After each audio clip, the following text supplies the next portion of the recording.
Hello student, वाईडीटी classes में आपका स्वागत है। आज हम लोग वर्ग 10 के गणित के क्वेश्चन बैंक के क्वेश्चन आंसर करेंगे। यह पार्ट 2 है। इससे पहले हम लोग एक वीडियो बना चुके हैं, तो चलिए वीडियो की हम लोग शुरुआत करते हैं, जिसमें 18 नंबर क्वेश्चन है।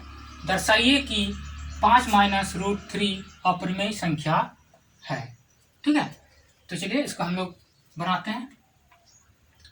तो सबसे पहले हमें मान लेना होगा कि 5 माइनस रूट 3 एक परिमेय संख्या है। माना 5 माइनस रूट 3 एक परिमेय संख्या है। ठीक है, तो इसलिए क्या होगा कि 5 माइनस रूट 3 बराबर पी बटा क्यू के रूप में हम लोग लिख सकते हैं। ठीक है, जहां पी और क्यू पूर्णांक है, क्यू नॉट इक्वल टू 0 तथा HCF PQ बराबर 1। ठीक है, तो इस चीज को आप लोग पहले समझ लीजिए। इसमें P बटा Q, ये P और Q क्या है? पूर्णांक है।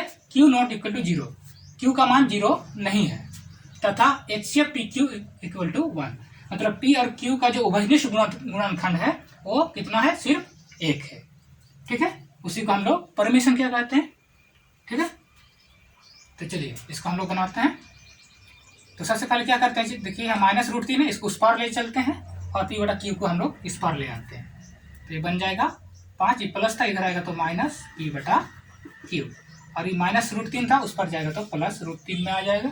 ठीक है, चलिए इधर हम लोग लोसो ले लेते हैं। यहाँ 1 है, 1 और क्यू का लोसो 1 हो गया। 1 से जब डिवाइड करेंगे तो क्यू आएगा, क्यू 5 से गुना हो जाएगा 5Q, माइनस क्यू डिवाइड होने से 1 होता है, 1 पी से गुना हो जाएगा तो पी हो जाएगा, इक्वल टू रूट 3। ठीक है, देखिए यहाँ क्योंकि 5 पी और क्यू, 5 पी और क्यू पूर्णांक है। ठीक है, ये सब क्या है? पूर्णांक है। Q not equal to 0, Q 0 नहीं है। ठीक है, तो इसलिए क्या हो गया कि ये संख्या मेरा परिमेय संख्या हो गया।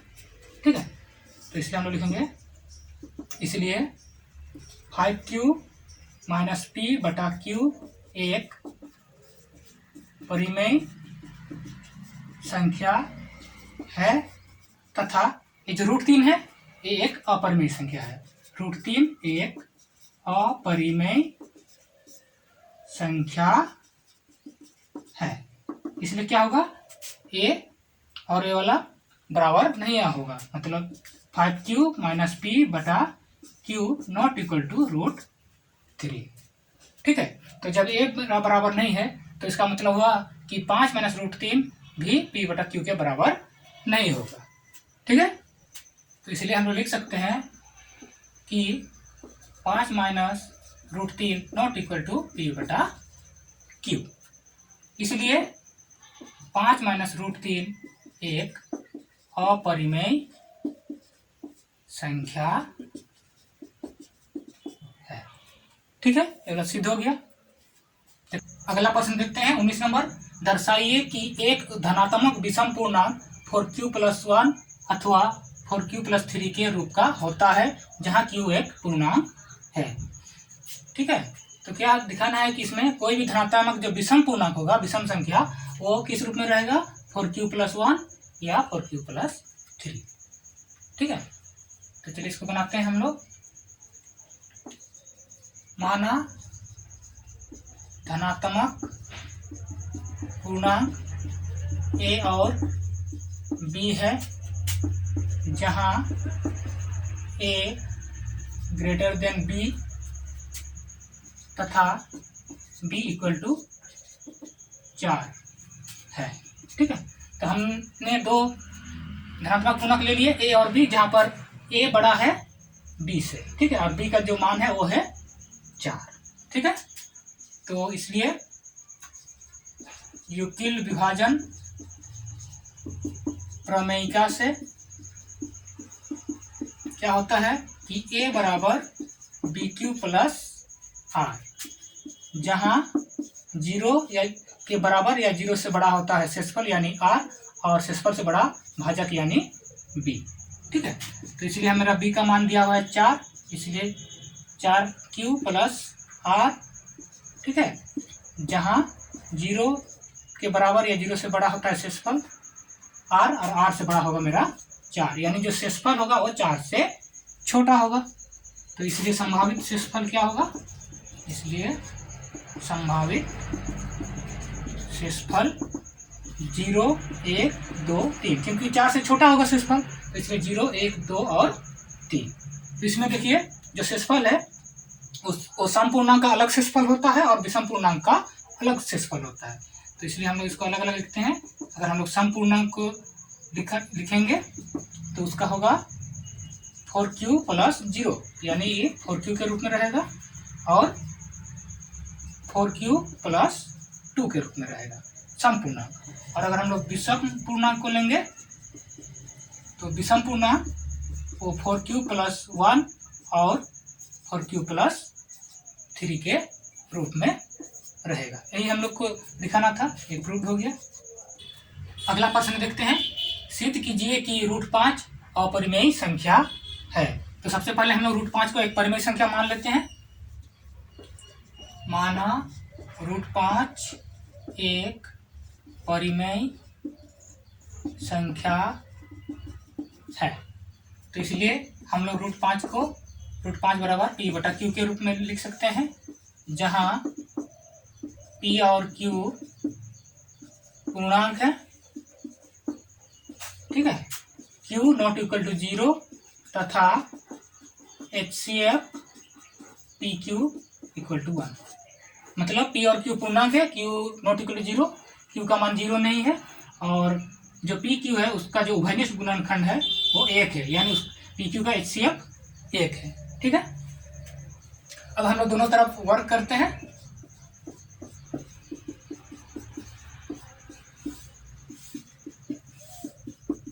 दोनों ओर वर्ग करने पर, ठीक है।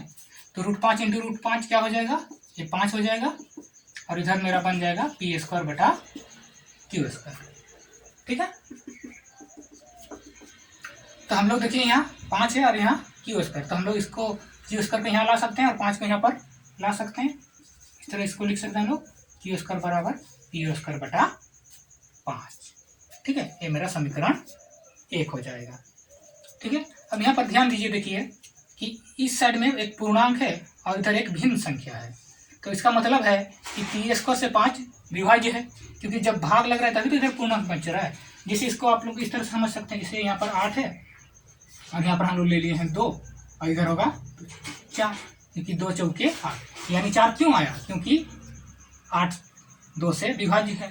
तो इसलिए यहाँ इधर भिन्न संख्या है और इधर एक पूर्णांक है, तो इधर एक पूर्णांक है और इधर एक भिन्न संख्या है, यानी ये जो P² है वो 5 से विभाज्य है, ठीक है। तो हम लोग लिखेंगे यहाँ पर क्योंकि P² 5 से विभाज्य है, ठीक है। तो और एक चीज ध्यान दीजिएगा कि अगर कोई संख्या का स्क्वायर किसी संख्या से विभाज्य है तो वो खाली जो संख्या बचा है वो भी उस संख्या से विभाज्य होगा, ठीक है। जैसे मान लीजिए कि कोई संख्या हम लोग ले लिए हैं यहाँ पर 3 का स्क्वायर और यहाँ पर हम लोग ले लिए 3, तो क्या होगा, 3 का स्क्वायर क्या होता है 9, 9 बटा 3, यानी देखो 3 3 9, इसका जो स्क्वायर है वो 3 से विभाज्य है। और अगर हम लोग खाली संख्या लेंगे यानी 3 को लेंगे तो 3 बटा 3, यानी देखिए खाली संख्या भी इससे विभाज्य है।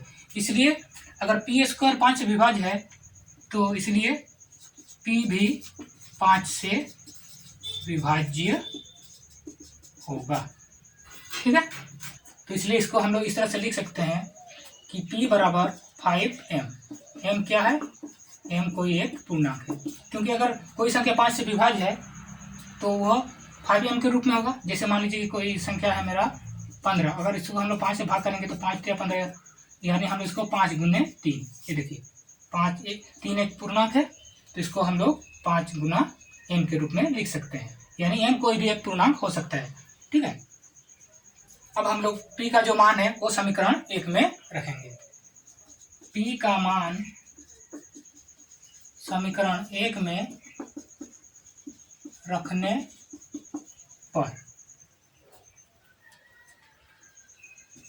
क्यू स्क्वायर बराबर पी स्क्वायर बटा 5।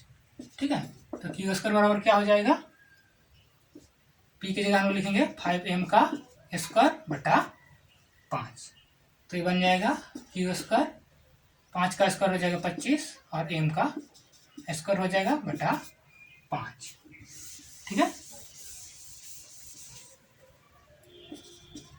तो ये देखिए यहाँ पर कट जाएगा, 5 में से 25, यानी क्यू स्क्वायर बराबर 5m स्क्वायर। हम लोग 5 को इस पर ला सकते हैं, यानी क्यू स्क्वायर बटा 5 बराबर हो जाएगा m स्क्वायर।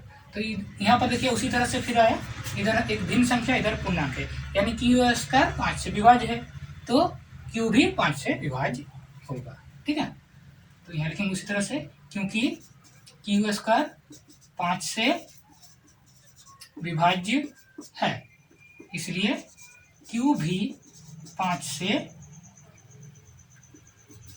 विभाज्य होगा।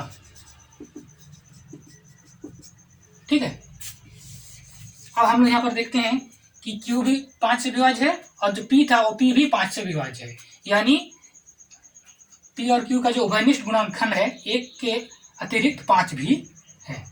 ठीक है, तो लिखेंगे हम लोग, क्योंकि P और Q का उभयनिष्ठ गुणनखंड 1 के अतिरिक्त 5 भी है। ठीक है, तो इसलिए √5 नॉट इक्वल टू P बटा Q हो जाएगा, क्योंकि हम लोग P बटा Q को माने थे कि उसका जो HCF 1 था, यानी उसका जो उभयनिष्ठ गुणनखंड था वो 1 था, लेकिन यहाँ पर उसका जो उभयनिष्ठ गुणनखंड है वो 5 भी है, इसलिए √5 नॉट इक्वल टू P बटा Q। तो इसलिए क्या होगा कि √5 एक अपरिमेय संख्या है। ठीक है, ये दिखाना था।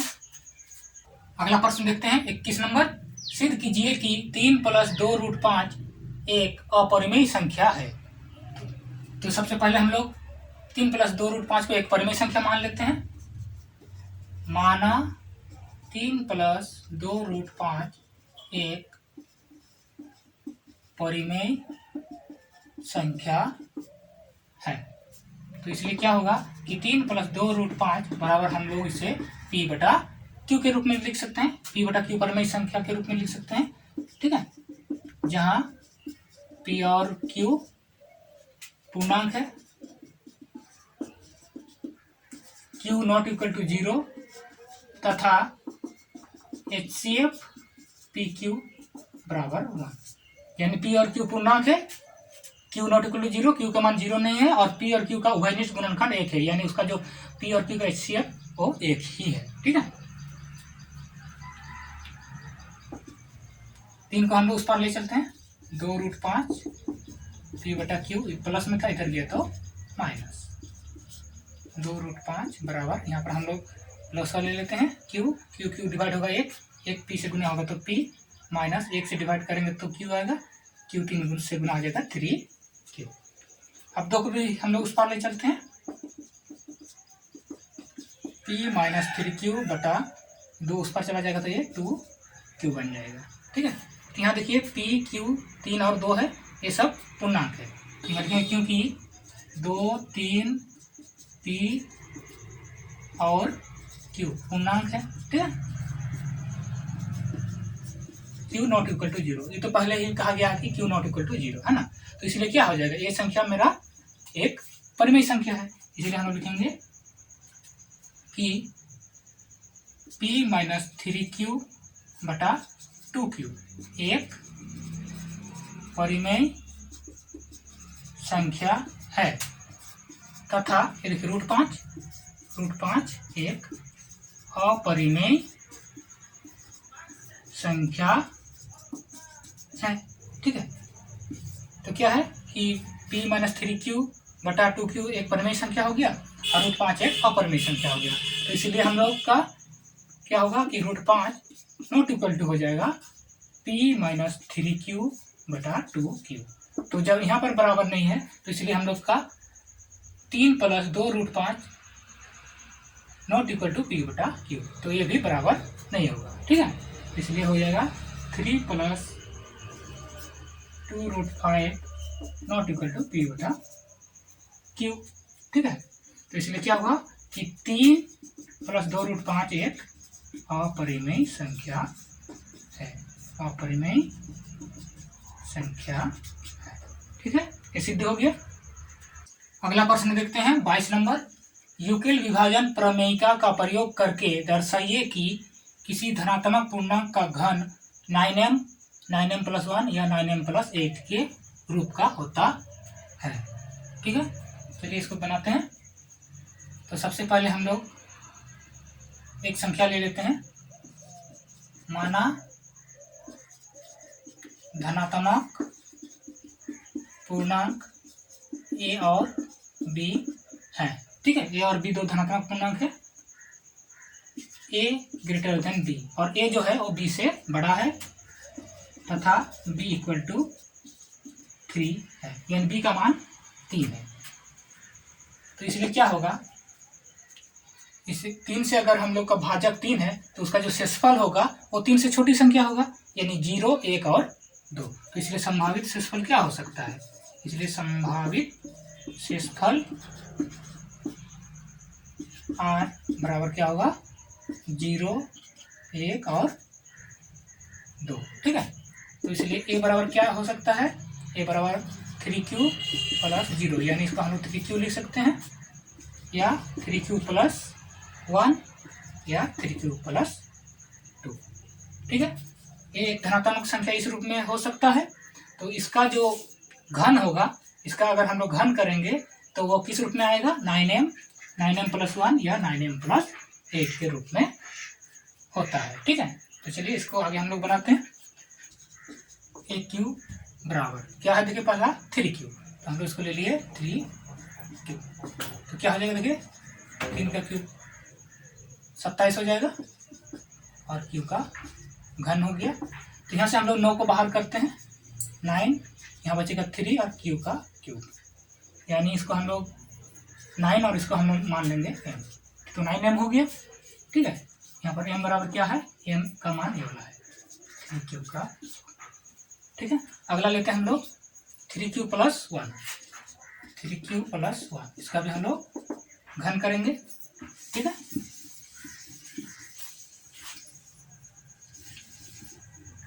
तो देखिए यहाँ एक फॉर्मूला आ रहा है a + b का होल क्यूब, इसका एक फॉर्मूला याद रखिएगा कि a + b का होल क्यूब, इसका होता है a³ + b³ + 3ab × a + b।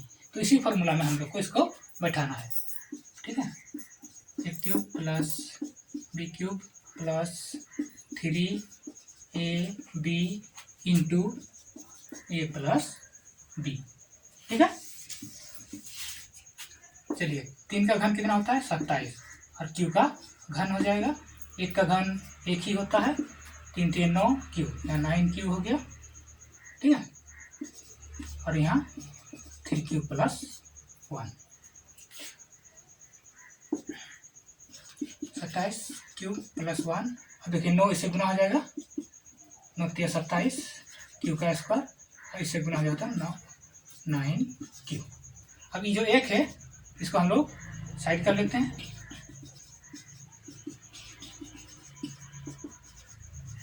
+1। ठीक है, अब क्या कीजिएगा कि यहाँ से यहाँ तक हम लोग को देखिए 9 कॉमन ले सकते हैं, तो यहाँ से हम लोग 9 को बाहर कर देंगे, तो बन जाएगा 9 × 27, 9 × 27, यहाँ से 9 बाहर हो गया, यहाँ बचा q + 1। तो अब देखिए हम लोग इसको m मान सकते हैं, इसको हम लोग n मान लेंगे, तो ये बन जाएगा 9m और ये +1। ठीक है, 9m + 1 आ गया। अब हम लोग का और एक तो लेना है 3q + 2, और एक बचा है 3q + 2, तो इसका भी हम लोग घन करेंगे, तो क्या हो जाएगा, a³ + b³ + 3ab × a + b। ठीक है, तो 3 का घन हो जाएगा 27 और q का क्यूब हो जाएगा, 2 का घन 8 + 3 × 9 = 18, यहाँ पर 18q + 3q + 2। ठीक है, 27 क्यूब का क्यूब प्लस 8 प्लस यहाँ देखिए 18 तिया 54 क्यूब का स्क्वायर हो गया और 18 दूनी 36 क्यूब। ये जो 8 है 8 को हम लोग साइड कर देंगे।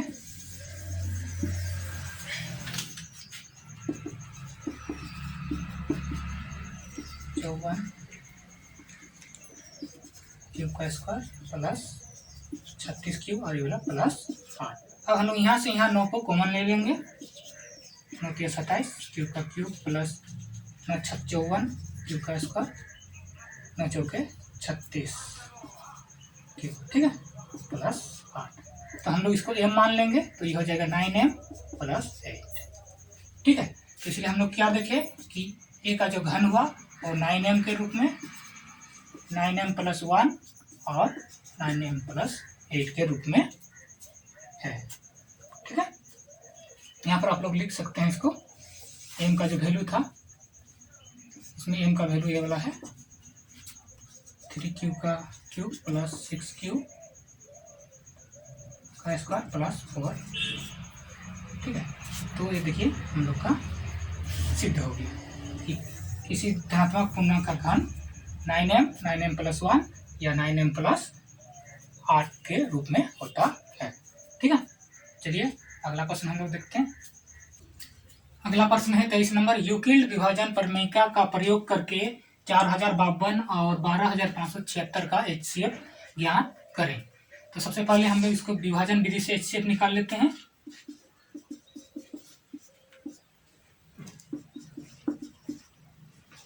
तीन से पहले देते हैं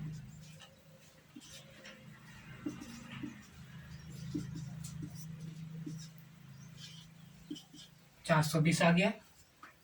इसको फिर यहाँ पर लाते हैं हम लोग 4052 को, अब ये जाएगा 9 से,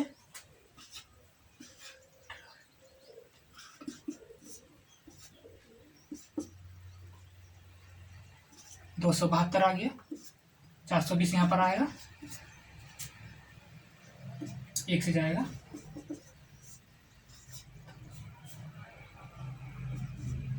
148 आया, 272 यहाँ पर होगा, फिर 1 से जाएगा,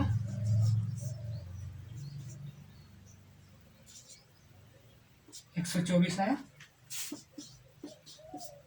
148 यहाँ पर आ जाएगा, फिर 1 से जाएगा, 24 को 124 से डिवाइड करेंगे, फिर 5 से जाएगा,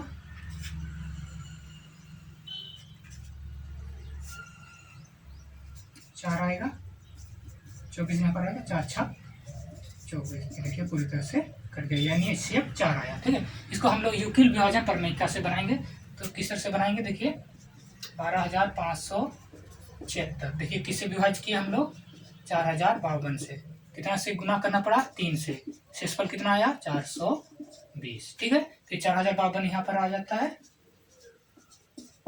और विभाजित करेंगे हम लोग 420 से। देखिए 420 से कितना से गुना किए, 9 से।